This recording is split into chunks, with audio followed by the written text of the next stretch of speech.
Hello, Assalamualaikum warahmatullahi wabarakatuh. Hello everyone, I'm Aisyah Fitri and I'm going to explain about case study. Nah, di dalam case study ini saya akan memaparkan atau menjelaskan tentang definition, prinsip, procedure, sample, dan contoh judul penelitian yang menggunakan case study. Nah, let's we move to definition. What is case study? Or case study, it's come from two words, case and study. And what is case? Case could be event, phenomena, activity, single person or several people. That's about case. And then di sini kan kita membahas tentang research methodology atau metodologi penelitian yang menggunakan case study.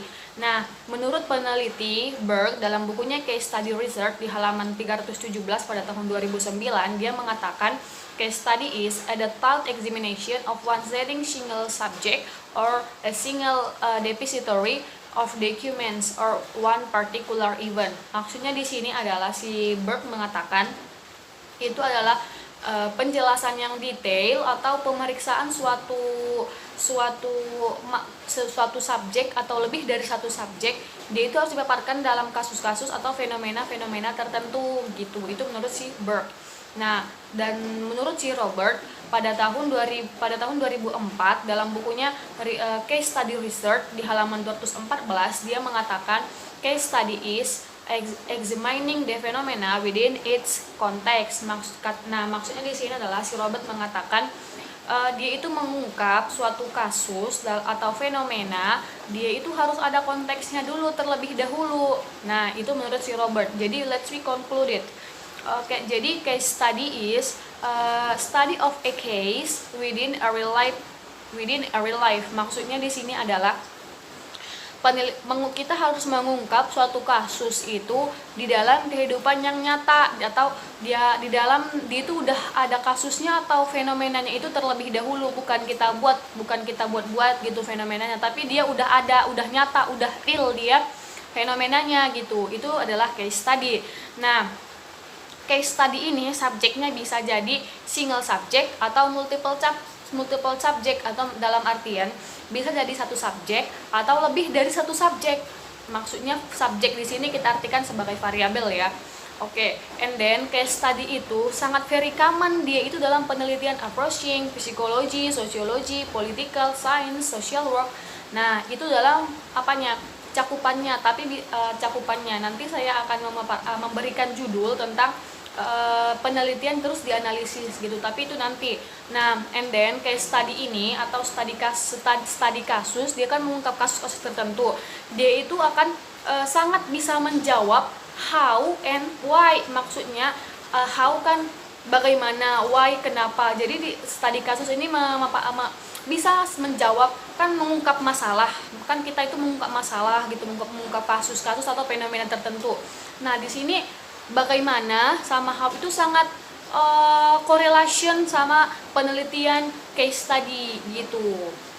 Nah, itu tentang definisi sama karakteristik about case study. And then we move to features.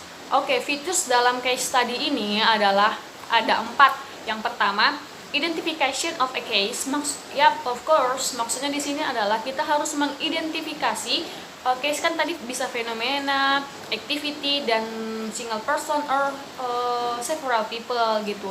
Jadi di sini misalnya kan kita mengambil subjek atau satu subjek atau lebih dari satu subjek kan, kita harus identifikasi dulu fenomenanya itu atau aktivitasnya dulu.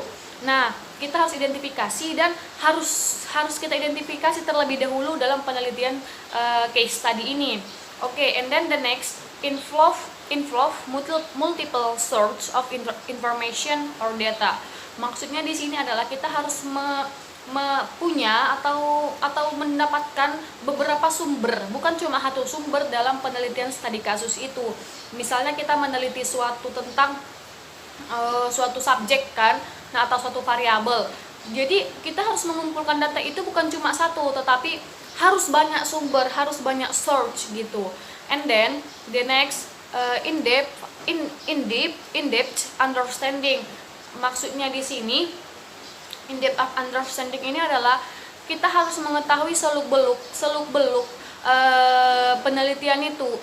penelitian case study itu. Kita bukan cuma hanya mengetahui abstraknya, tapi seluk-beluknya kita tahu. Makanya kita melakukan penelitian tersebut. And the next is or the last, data analysis depends on the objective of case study, usually description, thematic analysis. Nah, maksudnya di sini adalah data analisis yang di dalam case study ini dia itu bersifat objektif dan di dalam penelitian yang biasanya itu tentang description atau thematic analysis. Oke, that's about features. Ada 4 kan tadi.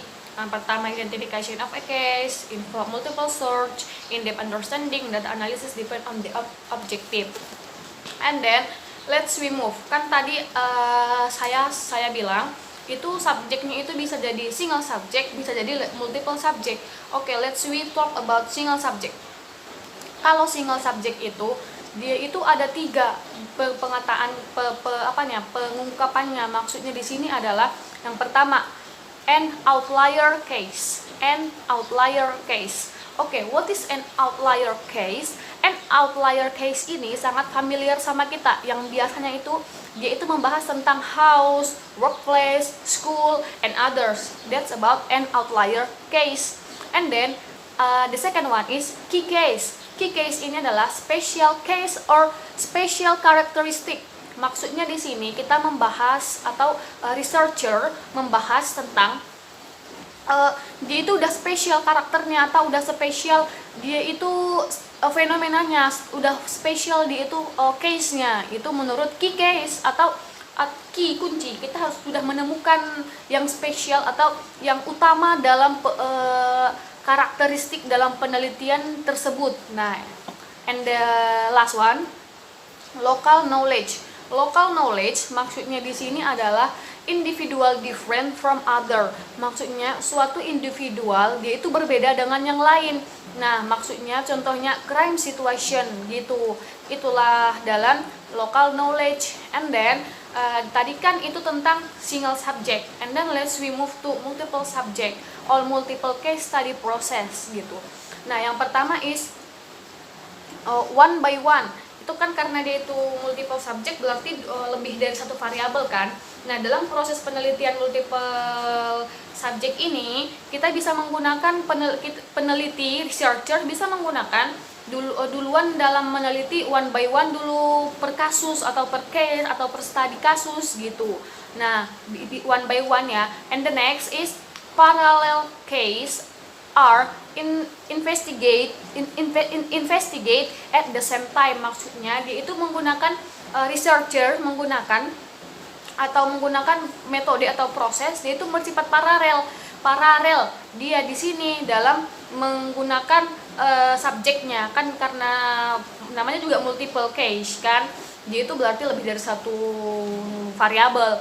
Nah, di yang ini dia mengungkapkan dia itu harus bersifat paralel, enggak harus satu-satu gitu. Dia itu mengulas bisa ini satu, bisa ini, bisa digabungkannya, itu bersifat paralel lah ya. And then pengumpulan data atau data collection bisa bersifat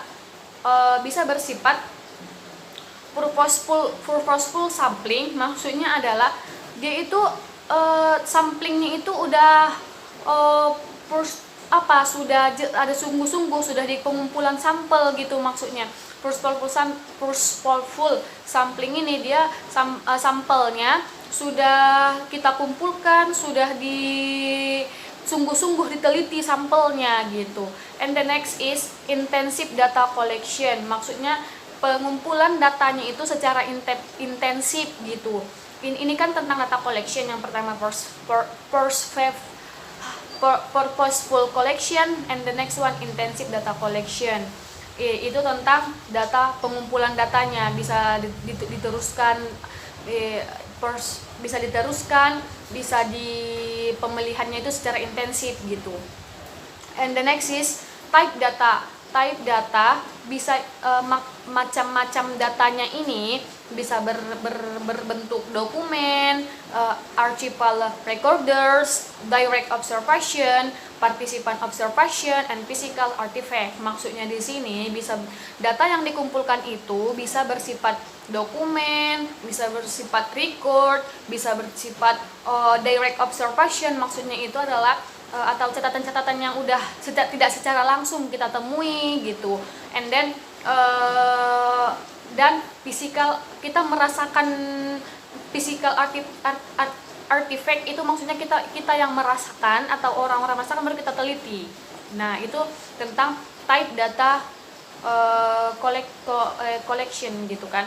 And then let's we move to example title of case study atau judul penelitian yang menggunakan case study.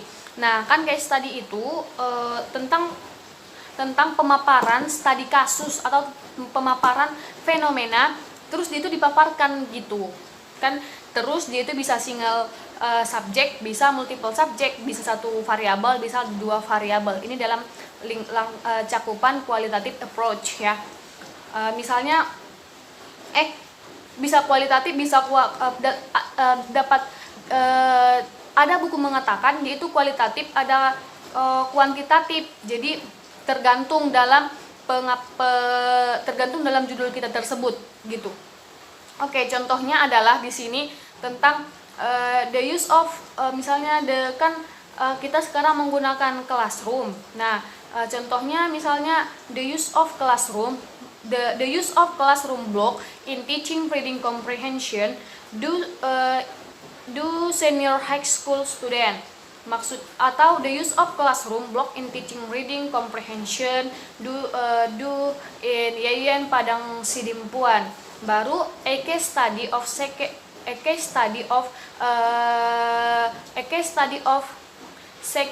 second year in Yayan Padang Sidimpuan 2020 gitu. Itulah yang dinamakan dengan, itulah contoh judulnya. Atau bisa juga dikatakan dengan kan sering itu skornya laki-laki sama skor perempuan itu berbeda. Nah, itulah bisa kita ungkapkan atau kita ulaskan kasus-kasusnya atau fenomena-fenomenanya. Misalnya kan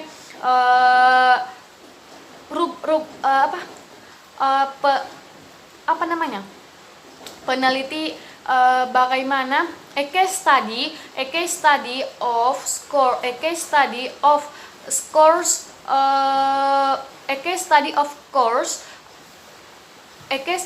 course